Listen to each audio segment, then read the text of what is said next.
선한 사람 TV를 애청하고 계시는 국내에 계시는 성도 여러분, 문안 인사드립니다. 오늘은 구제의 사역입니다. 집사의 직무가 성경에서 자세하게 정의되지 않았다는 점에서 우리가 직면하는 문제입니다. 그러므로 초기 교회사로부터 집사가 어떤 사역을 했는지 관찰해야 합니다. 이미 지적한 바와 같이 교회의 가난한 신자들과 집사와는 밀접한 관계가 있습니다. 브라운은 말하기를 예수 그리스도께서 오시기 전에 유대인들이 종교 의식 중에서 가난한 사람들을 보살피는 직분자라고 불렀던 사람들이 있었는데, 그들의 의무는 음식과 구제품을 모아서 각 공동체 안에서 분배하는 일을 한 것 같다고 그의 책에서 말하고 있습니다. 당시에 가난한 사람들을 위한 조직적인 배려가 있었습니다.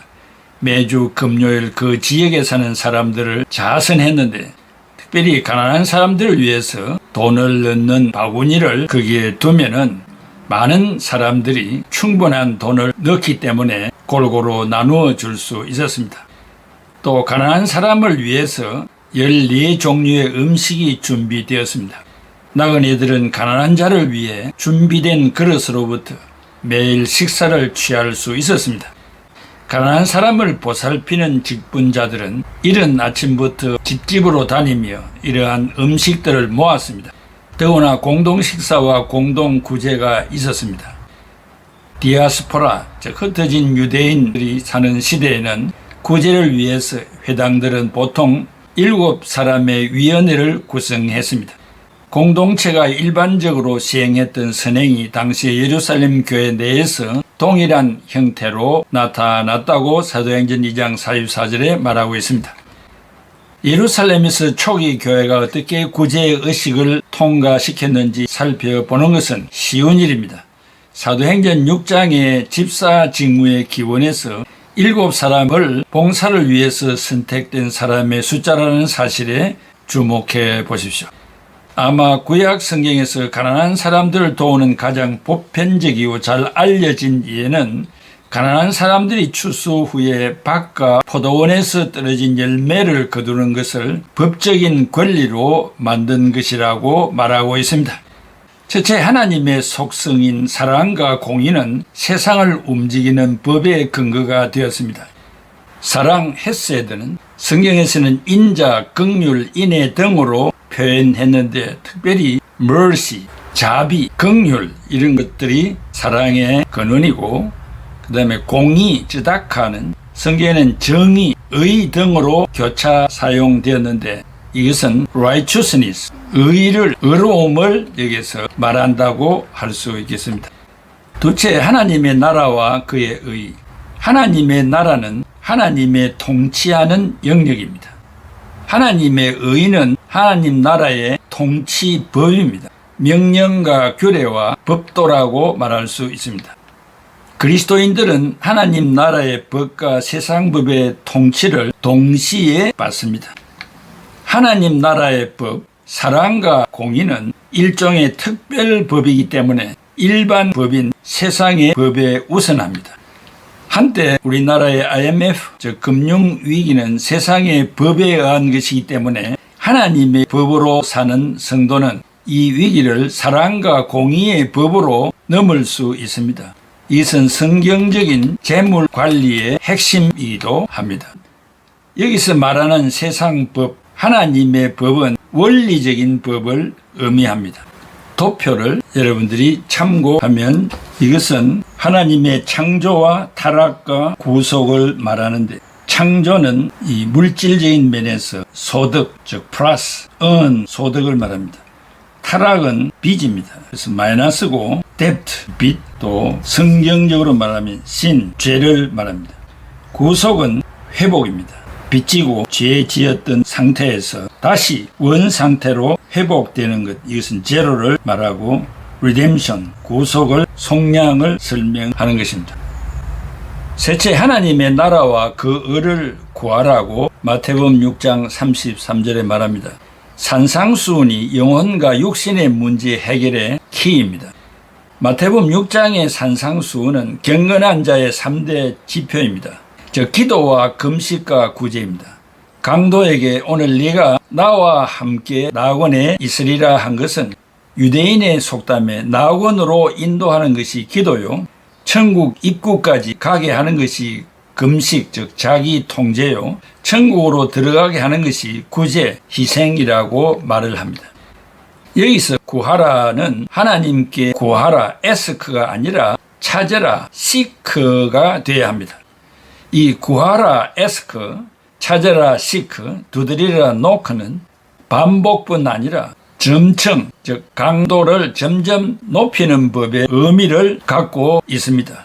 다른 말로 말하면 구한 것을 찾아 찾은 것을 가져가라는 설명이 되겠습니다. 성경적인 물질 관리에서 찾으라는 시크는 하나님의 말씀에서 문제의 답을 찾을 수 있음을 말하는데, 어떤 문제이든지 성경 말씀에서 경제적인 문제의 답을 찾을 수 있습니다. 하나님의 나라와 그 법칙은 의, 즉 쯔다카, righteousness입니다. 여기에 문제의 답 열쇠가 있습니다.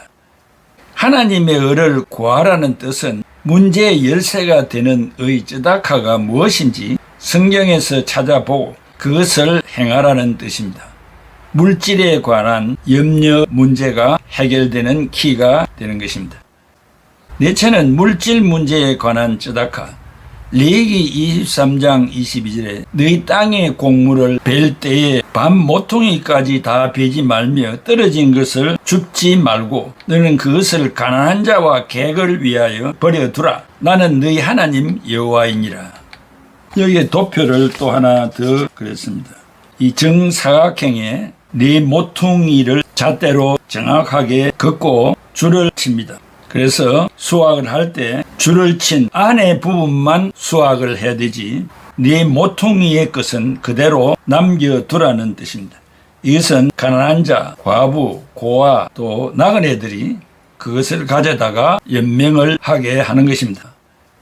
이것은 자기 소유이지만 밭이나 과일 나무에서 얻을 소득 중 모퉁이의 것은 자신의 것이 아닙니다. 또한 이것은 고아, 가부, 객의 소유이기 때문에 이것을 취하게 되면 불의, 즉 도둑질을 행하는 것이 됩니다. 그래서 유대인들은 수확을 하기 전에 먼저 밭 모퉁이에 선을 긋고 수확을 했습니다. 이것은 가난한 이웃을 위한 구제, 헤세드, 즉 사랑인데, 이 구제를 유대인들은 쯔다카, 공의라고 합니다. 이렇게 하는 것이 먼저 그의 나라와 그의 의를 구하는 것입니다. 하나님의 나라는 사랑과 공의의 나라이기 때문에 먼저 사랑과 공의를 행하면 자신의 문제는 하나님께서 해결해 주신다는 의미를 갖습니다. 레위기서에서는 이렇게 행할 때 하나님께서 물질의 복을 주신다는 말씀을 하고 있습니다. 이것은 자신의 소유에 자신의 것이 아닌 것이 있다는 의미입니다. 이것을 자신의 것이라고 생각해서 취하게 되면 의를 구하는 것이 아니라 불의를 행하는, 도둑질을 하는 것이 되기 때문에 하나님 나라의 은혜, 사랑, 헤세드를 받을 수가 없습니다. 이러한 법을 유대인들은 폐하법이라고 했습니다. 위의 정보를 근거로 해서 생각할 때 집사는 교회의 재정 담당이었다고 통상적인 추측을 할 수 있습니다. 그러나 스카프는 초기 교회 시대에는 가난이나 고통의 모든 경우에 각각 그 문제가 감독에게 보고되었고 집사에 의해서 개인적으로 구제가 시행되었습니다. 그 이후 과부와 고아를 위한 제도가 만들어졌다고 말합니다. 그 결과로 집사는 성례 집전 시에 보조하는 공적 예배에 있어서 종속적인 직분자가 되었습니다. 헬라어 동사 일리오는 동정하다, 가난한 사람에게 구제를 베풀다는 뜻을 가지고 있습니다. 영어 단어 암스, 적스는 일레오에서 파생되었고 사람들에게 자비롭게 돈이나 선물 등의 구제를 베푸는 것을 의미합니다. 이렇게 일레오, 구제는 신약 성경에 많이 나타나는 단어입니다. 마태복음 6장 2절에서 4절에 그러므로 구제할 때에 외식하는 자가 사람에게서 영광을 받으려고 회당과 거리에서 하는 것 같이 너희 앞에 나팔을 불지 말라. 진실로 너희에게 이르노니 그들은 자기 상을 이미 받았나니라. 너는 구제할 때에 오른손이 하는 것을 왼손이 모르게 하여 네 구제함을 은밀하게 하라. 은밀한 중에 보시는 너희 아버지께서 갚으시리라고 했습니다. 예수님의 말씀을 따르는 사람들은 구제를 해야 된다고 말씀하셨고 그 사실에 대한 증거가 요한복음 13장 29절에 어떤 이들은 유다가 돈괴를 맡았으므로 명절에 우리가 쓸 물건을 사라 하시는지 혹은 가난한 자들에게 무엇을 주라 하시는 줄로 생각하더라라고 했습니다. 예수님께서는 여러 가지 형태로 다른 사람에게 베푸는 것을 칭찬하셨습니다. 마태복음 5장 42절에 네게 구하는 자에게 주며 네게 꾸고자 하는 자에게 거절하지 말라고 했습니다. 누가복음 6장 38절에도 주라 그리하면 너희에게 줄 것이니 곧 후히 되어 누르고 흔들어 넘치도록 하여 너희에게 안겨주리라. 너희가 헤아리는 그 헤아림으로 너희도 헤아림을 도로 받을 것이니라 라고 했습니다.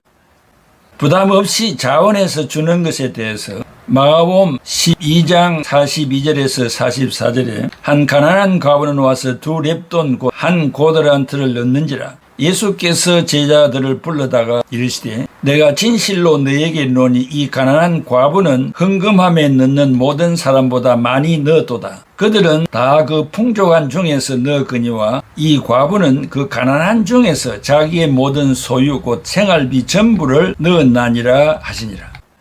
작은 은사라 할지라도 희생하는 것에 대해서 누가복음 11장 41절에 그러나 그 안에 있는 것으로 구제하라. 그리하면 모든 것이 너희에게 깨끗하리라. 누가복음 12장 31절에 다만 너희는 그의 나라를 구하라. 그리하면 이런 것들을 너희에게 더하시리라. 영적인 동기를 주는 것에 대해서 칭찬하셨습니다. 가난한 사람을 보살피는 것은 초대교회에서 상당한 관심사였습니다. 위에서 기술한 대로 교회에서 최초의 직분자들은 구제를 시행하기 위해서 선택을 받았기 때문입니다. 사도행전 6장 1절에서 6절. 바울 사도는 반복해서 가난한 사람에 대한 구제의 의무를 촉구했습니다. 히브리서 저자와 마찬가지로 야고보와 요한도 베품을 칭찬하고 있습니다. 비슷하게 여집사와 여성 조력자도 가난하고 병든 여성 신자들에 대한 책임이 있었습니다. 이러한 조력자들은 주로 나이가 많은 과부들이었습니다. 이런 나이 많은 여성 조력자들은 집사들이 수행하는 구제 업무 외에 다른 여성 신자들의 가정을 방문하므로 목사들이 이러한 일에서 벗어날 수 있기 때문에 교회의 귀중한 봉사를 담당했습니다. 이들은 사도시대의 믿음의 성장에 있어서 아주 도움이 되었습니다. 여집사의 직무는 동방교에서는 12세기 말까지 지속이 되었습니다. 그러나 모라비안교, 루트교, 성공회와 같은 여러 프로테스탄트 교단뿐만 아니라 로마 교회에서는 자선 중심의 여성 단체가 이러한 여집사로 대치해 버렸습니다. 교파적이며 상호 교파적인 단체에 의한 광범한 조력이 오늘날에도 계속되고 있습니다. 교회는 이러한 과도적 기류를 관장하거나 그들의 필요를 결정하는 수단도 없습니다. 그러나 교회는 가까운 공동체의 일원과 구성원의 필요를 공유한 많은 기회를 가지고 있습니다. 비록 교회들이 일반적으로 능동적인 자선 프로그램을 수행하고 있지 않지만 교회들은 교회의 교제 안에 속한 사람들의 필요에 대해서는 여전히 민감합니다. 집사는 교회로부터 제공되는 경제적인 지원으로 이 민감한 사역의 지도자가 되어야 합니다. 영적 생활은 혹간 육체적이며 경제적 필요 때문에 위협을 받습니다. 그러므로 집사가 이러한 필요들을 충족시켜 줄 때 영적인 필요도 큰 관심사가 될 것입니다. 이러한 구제 사업도 예수 그리스도와 교회 이름으로 시행되어야 합니다. 어떠한 구제 사업도 하나님께서 그의 종들을 통해서 관계된 사람들의 필요를 채워 주시고 있다는 사실을 반영하는 방법으로 시행되어야 합니다. 사랑하는 애청자 여러분, 교회는 구제를 포기할 수 없습니다. 선교와 구제는 우리가 하지 않으면 안 되는 의무이기도 합니다. 그러나 한국교회는 선교에만 많은 관심을 쏟고 구제는 거기에 미치지를 못하고 있는 것은 현실입니다. 교회 안에 가난한 과부들도 있고 고아들도 있고 육체의 노동을 할 수 없는 병든 사람들도 있고 여러 가지 모양으로 실직을 당하여 어려움을 겪는 자들이 있습니다. 그러한 사람들을 교회가 왜 신경을 쓰지 않습니까? 왜 그러한 명부가 없습니까? 이러한 일을 담당해야 할 사람들이 왜 선정되지 않고 있습니까? 이것은 하나님 앞에 죄송한 일입니다. 교회의 사명을 포기하는 일이라고 생각합니다. 이 말씀을 듣는 목회자 여러분들은 최선을 다해서 선교도 하시고 구제도 하셔야 됩니다. 믿는 자에게도 할 뿐만 아니라 믿지 않는 자도 언제 그들이 회개하고 돌아올지 모르니 예수 그리스도의 이름으로 이러한 구제의 손길을 항상 뻗쳐야 합니다. 이는 교회가 해야 할 중요한 사역입니다. 이러한 일들을 통하여 교회가 부흥하게 되고 발전하게 되고 여기에 헌금을 내는 자들에게 보람을 줄 수 있기 때문입니다. 오늘도 이 말씀을 잘 소화하여 실천해서 큰 열매가 맺어지기를 기원합니다. 기도하겠습니다. 고마우신 아버지 하나님, 은혜와 사랑을 감사합니다. 교회는 구제하지 않고서는 존재 가치가 없습니다. 마치 유대인들이 구제하기 위해 이 땅에 출생한 백성, 나라라고 생각할 정도로 어릴 때부터 구제하는 습관을 길러왔습니다.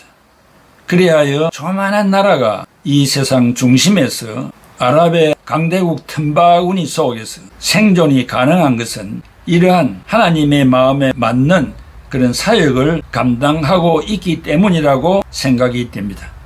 아버지 하나님, 우리 교회를 이 지역사회에 세워주신 의도가 무엇입니까? 우리 교회가 존재하는 이 영역에 굶주리는 자가 몇 명이나 있는지, 병든 자가 몇 명이나 있는지 잘 보살펴서 교회가 그들을 성도와 같이 다스릴 때 그들이 두 손 들고 하나님 앞에 회개하고 돌아올 대상자인 것으로 압니다. 이 사역을 잘 감당하는 교회가 성도가 되게 하여 주옵소서. 예수 그리스도의 이름으로 기도하옵나이다. 아멘.